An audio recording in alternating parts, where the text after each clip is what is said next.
Hello and welcome to Twist List. Today we are looking at 10 innocent things that caused incredible violence, human rights abuses, illegal wars, violent coups. There are plenty of very good reasons for getting up in arms, either as a protest group or as a nation. But then there are silly reasons, which make future historians look back at an entire period and shake their heads. Little, seemingly insignificant things like. At number 10 we have a shoddy apology. Remember how your grandma always taught you to accept an apology graciously? Well, Woodrow Wilson could have learned a thing or two from her. After Mexico apologized for a 1914 diplomatic incident in the wrong way, Wilson responded by having the military invade Veracruz. That April, a group of 9 American sailors had inadvertently entered prohibited Mexican territory. Placed under arrest, they were paraded through the streets and generally humiliated. Outraged, the US demanded an apology. And they got one. Actually, they got multiple apologies. Mexico apologized profusely for the incident both verbally and in writing, but that wasn't enough for Wilson. He demanded the Mexican army give the US flag a 21-gun salute, a symbolic gesture with no real benefit. When Mexico refused, the president actually sent in troops, very nearly triggering another Mexican-American war. Though no war did start, Wilson's petulance brought cross-border relations to a new low, and resulted in a couple of hundred deaths. The 9th spot on the list is occupied by some scrap metal. By rights, Constantino Davidoff should be a hero to Argentinians. As a direct result of his actions, the military dictatorship was toppled and democracy was restored. How did Davidoff manage this impressive feat? Simple. He accidentally triggered a war. In 1982, Davidoff managed a successful scrap metal firm. Contracted by the British to decommission an old whaling station on the island of South Georgia, he put ashore with his Argentinian crew and began work. Unfortunately, either Davidoff or the UK authorities, depending on whose story you hear, hadn't sorted out the permits required, so the British mistook his crew for an invasion force. At the time, tensions were high between the UK and Argentina over the disputed Falkland Islands, a group that just happened to include South Georgia. When the British dealt with this invasion by detaining Davidoff's crew, the Argentine government responded by really invading. The result was the Falklands War, a 2-month conflict that killed around 800 people and wounded a further 2,500. Number 8 on our list is a prayer book. The English Civil War was one of the messiest conflicts in history.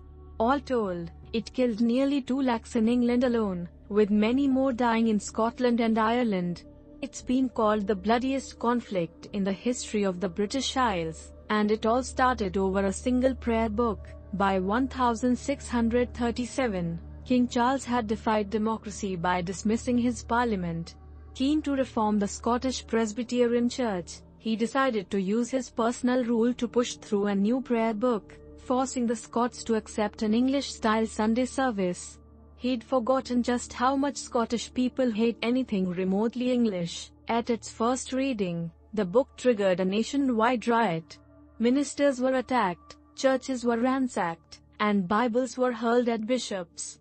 Incredibly, the outrage grew so great that Scotland wound up invading England. Low on money and panicked by the advancing army, the king was forced to recall his hated parliament. The meeting allowed MPs to humiliate the king by refusing to fund his war. This led Charles to try to arrest his own government. This in turn became the first act of the English Civil War, leading to unprecedented mayhem and bloodshed. At number 7 we have pyramid schemes. We tend to think of white-collar crime as a lesser evil. No matter how much money gets sucked into pyramid schemes, it ends in poverty and prison sentences, not violence and death. Unless, that is, the scheme manages to bankrupt an entire country. In 1996, Albania was just getting used to free markets after years of communism. Sadly, No one had yet cottoned on to the common scams of Western finance, so when a couple of giant pyramid schemes emerged, the government just let things be. And for a while, things seemed fine. Then in 1997, the schemes collapsed, wiping out the savings of around 2 million people, roughly two-thirds of the population. How did these newly impoverished people respond? They nearly started a civil war. In the subsequent riots, the country descended into anarchy. Protesters looted weapons and ammunition, toppled the government, and gained control of entire regions. Some 2,000 people were killed, and whole cities were ransacked. Number 6 on the list is an interview. If anyone doubts the power of TV, they should meet Laszlo Toks, a Hungarian priest living in Romania in 1989. He gave an innocuous, but illegal, interview to a news crew from his homeland. Unbeknownst to anyone involved, that interview would spark the Romanian Revolution, under the regime of leader Nicolae Ceausescu. Speaking to the foreign press could result in brutal punishment. But Toks was so popular with his parishioners that they formed a human shield when the authorities came for him. Under Ceausescu's orders, the military opened fire on the protesters. The whole of Romania then went into meltdown. Suddenly, a wave of violence spilled over this rigidly controlled society. Riots broke out. Generals abandoned their troops. Troops turned on the regime, and the government crumbled. More than 1,000 people died. Ceausescu and his wife were deposed and executed by firing squad. It was the single most violent and transformative moment in modern Romanian history, all because some priest decided to appear on TV. The 5th spot on the list is occupied by bad driving. A bad driver can potentially kill people. Want to guess how many were ultimately killed by the most unfortunate crash in history? Try 1,500. On December 8, 1987, an Israeli truck driver swerved into a car carrying Palestinian laborers to work. The crash itself was tragic, but not remarkably so. 4 of the laborers were killed, and others were injured. But this was Israel in the late 80s, and tensions were high. As a result, this simple collision led directly to the First Intifada. Under the impression that the truck driver had caused the accident deliberately, Palestinians across the occupied territories rioted. And they didn't stop. Over the next 4 years, a litany of bombings, attacks, and military violence shook the country, ultimately killing nearly 1,500 people and injuring thousands more. Over 1 lakh Palestinians wound up in detention. Israel got in trouble with the UN, and the scars of the uprising still haven't healed. Number 4 on the list is some overpriced bamboo. China in 1862 was an unstable place, and most provinces had armed themselves to the teeth in case of war. Into this perfect setup for a disaster stepped an argumentative soldier and a single trader. On their way home from fighting, a group of Muslim Hui soldiers stopped in the Han Chinese town of Huvanero with the simple goal of buying bamboo. Sadly for China, the trader they chose to visit wasn't open to bargaining. In the unexpectedly violent argument over prices that ensued, a couple of Hui soldiers were killed. To add insult to injury, the Han then burned the Hui part of town to the ground. Within days, this incident had escalated into a full-scale war.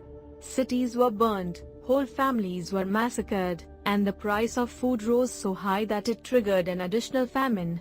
The fighting continued for 11 years, by which point it had killed somewhere between 640,000 and 8 million people.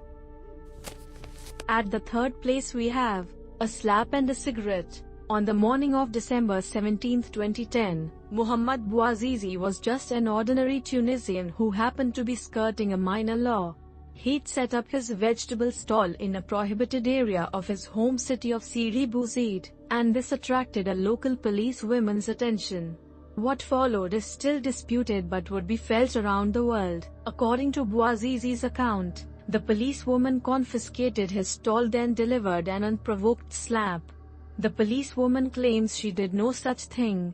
Either way, Bouazizi was humiliated enough to protest outside the governor's office by dousing himself in gasoline.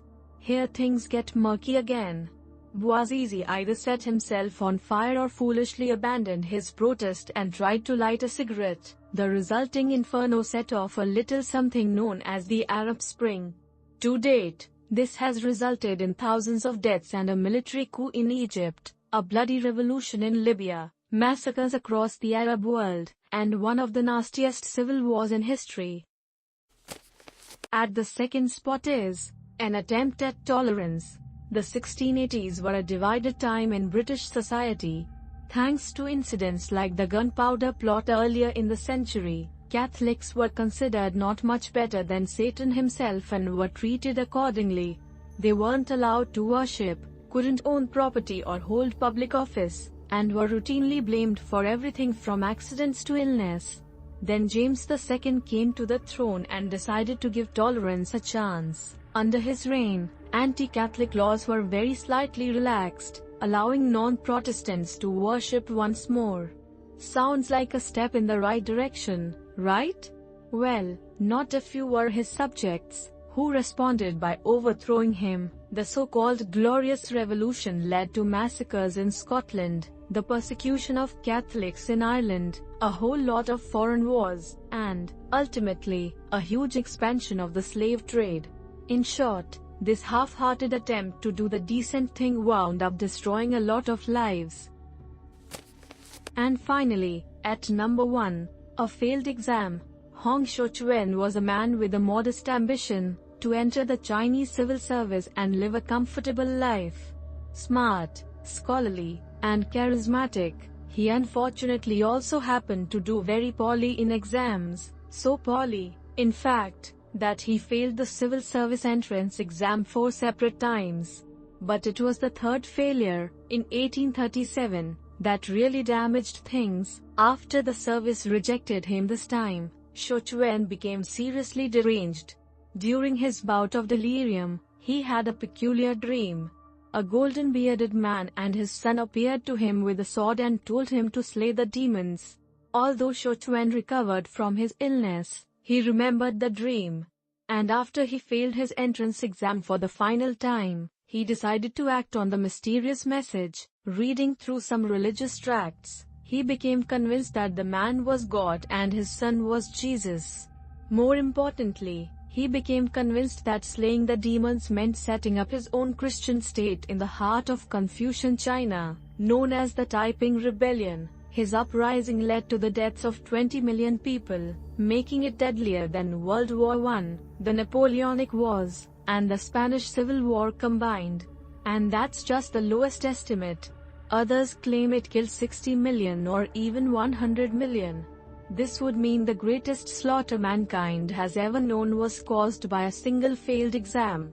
Remember that the next time you've got midterms coming up. Thanks for watching.